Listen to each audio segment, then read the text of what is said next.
Cancer जो आजकल तेजी से फैल रही है बीमारी, इससे कैसा बचा बचा जाए। अब मैं ठहरा हुआ हूँ रेनोवा हॉस्पिटल में, बीबी कैंसर हॉस्पिटल में। यहाँ पे देखिए, मैं इसके बारे में पूछने वाला हूँ प्रोफेसर मोहम्मद मसूद अहमद साहब, जो हैदराबाद के मशहूर और अस्सलाम मारूफ है। अस्सलाम वालेकुम सर, आपसे एक छोटा सा सवाल है जी। ये कैंसर से कैसा बचे जाए, कैंसर के बारे में कुछ बताइए, अवेयरनेस कराइए। जी, अस्सलाम वालेकुम नाजरीन। मैं professor Mohammad Masood Ahmed, hospital chief operating officer, Renova BB cancer hospital, Malakpet, Hyderabad.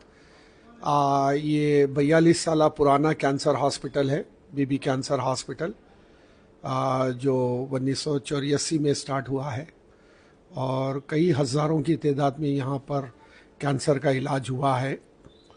मगर अब हम ये देखते हैं कि कैंसर की जो बीमारी है, जिस तरीके से हैदराबाद, हिंदुस्तान, बल्कि पूरी दुनिया में फैल रही है, तो मैं समझता हूँ कि जो पेशेंट कम्युनिटी है और जो आम आदमी है उसको कैंसर के बारे में जानना चाहिए, क्योंकि आजकल जो कैंसर की बीमारियों की जो रफ्तार है वो बहुत ज़्यादा है।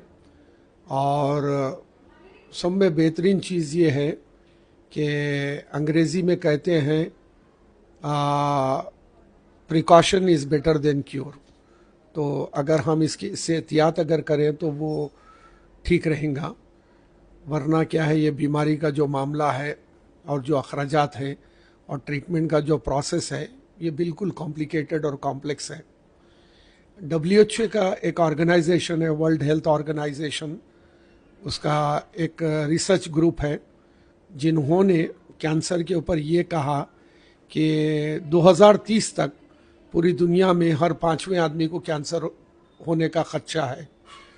और वो कैंसर अब उसके बाद अब जो दूसरा है वो इन्वायरमेंटल फैक्टर्स है। इन्वायरमेंटल फैक्टर इंटरनल भी हो सकता है, एक्सटर्नल भी हो सकता।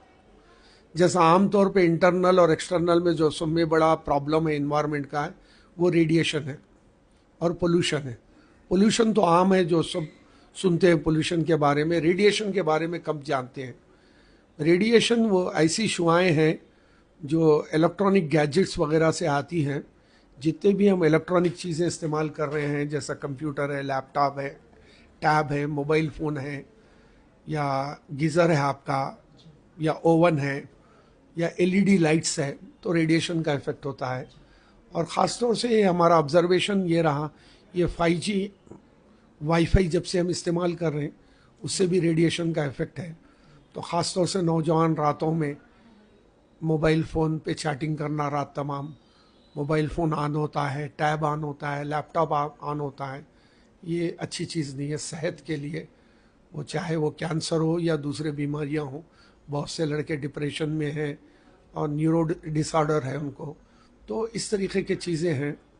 तो ये इन्वायरमेंट से बचना चाहिए और लाइफ स्टाइल वगैरह से, जैसे मैंने कहा कि food habits, sleeping habits, physical activity ज़्यादा से ज़्यादा होना चाहिए और तनाव और स्ट्रेस से बचना चाहिए। ये चीज़ों से अगर आप इसके ऊपर कंट्रोल और मॉनिटर अगर करेंगे तो इंशाल्लाह हम थोड़े हद तक कैंसर से हम कंट्रोल कर सकेंगे। सर, कुछ एज फैक्टर रहता है इसमें? एक ज़माने में सोचा गया था कि कैंसर का जो मामला है, जो ख़दशा है, वो मिडिल एज और ओल्ड एज में ज़्यादा, 60 साल के बाद। मगर अब वो हालात नहीं रहे। ख़ास तौर से मेल में जो ओरल कैंसर है, ओरल कैंसर वो 30 साल की उम्र में हो रहा है, 40 साल की उम्र में हो रहा है, 50 साल की उम्र में। ओरल जो गले का कैंसर है। और फीमेल्स में भी एक ज़माने में हम सोचते थे कि क्या फीमेल्स में 60 साल में, 70 साल में कैंसर हो सकता, मगर अब 30s 40s में कैंसर हो रहा है। और ख़ास तौर से फीमेल्स में दो कैंसर, दो बहुत ही मेजर हैं और रिस्की भी होते जा रहे हैं। वो है एक ब्रेस्ट कैंसर है और सर्विक्स कैंसर है, जिसको आम ज़बान में, हिंदुस्तानी ज़बान में उसको हम कहते हैं कि बच्चेदानी का कैंसर कहते हैं, या ओवरी का कैंसर है, ये है। तो ये आजकल नौजवान लड़कियों को भी ये मुश्किलात हो रहे हैं। तो सर्विक और ब्रेस्ट कैंसर, ये फीमेल में जितने कैंसर है उसके 50% कैंसर है। और ओरल जो कैंसर है, गले का जो कैंसर है, वो भी 50% कैंसर मेल में है। अब सब में बड़ा चैलेंज हमारे वास्ते Renova BB cancer hospital Malakpet और हिंदुस्तान में जितने भी हैं कैंसर हॉस्पिटल है, सब में बड़ा मसला ये है, हिंदुस्तान में 80% कैंसर के पेशेंट लास्ट स्टेज में आते हैं। तो लास्ट स्टेज में जब आते हैं, चाहे हमारा हॉस्पिटल हो या हिंदुस्तान का कोई भी हॉस्पिटल हो, वहाँ पर हमें जो इलाज करने का जो मामला है, ट्रीटमेंट का है, वो बिल्कुल ही मुश्किल हो जाती है। ये हाईली इम्पॉसिबल है। जब 4th स्टेज में, फाइनल स्टेज में होते हैं तो बहुत मुश्किल हो जाती है। तो हम ये पहले तो हम ये अवेयरनेस ला रहे हैं हम कि आप पहले तो कैंसर के बारे में मालूमात होना चाहिए आपको क्या है और एहतियात करना चाहिए। अगर अनफॉर्चुनेटली खुदा ना खास्ता अगर कैंसर में कोई मुब्तला है तो जल्द से जल्द इसका एग्जामिनेशन कराना है। सर एक सवाल है, कैसा इसके सिम्टम्स कुछ बता सकते हैं आप? जैसा कि आप बोल रहे हैं 4th स्टेज पे पब्लिक लेके आ रहे बोल के पेशेंट, तो कैसा कुछ आइडिया, कैसा थोड़ा सिम्टम्स? देखिए, गले का जो मामला है, जब आप पान खा रहे हैं, गुटखा खा रहे हैं, तंबाकू खा रहे हैं, सिगरेट पी रहे हैं, तो उसके बहुत से सिम्टम्स हैं। जैसे कि क्या है कि जब पान उन खाने से तो एक किस्म का अल्सर बोलकर जो मुंह में छाले आ जाना, जबान पे छाले आ जाना, ये शुरुआत है। तो अगर आप ये शुरुआत में अगर उसका इलाज नहीं कराएंगे, कंट्रोल अगर नहीं कराएंगे, तो वो जो अल्सर है, वो जो छाले है, वो ट्यूमर में चेंज हो जाते हैं। उसको हम कैंसर में मेलिग्नेंसी कहते हैं। मेलिग्नेंसी का मतलब कैंसर होना हो। तो ये जो सिम्टम्स है, एक तो ज़बान पे और जबड़े में छाले आ जाना, और एक पहचान ये है कि जब आप ये ओरल इन्फेक्शन होता है, कैंसर की तरफ बढ़ता है, तो आपका मुंह पूरी तरीके से खुलता भी नहीं है।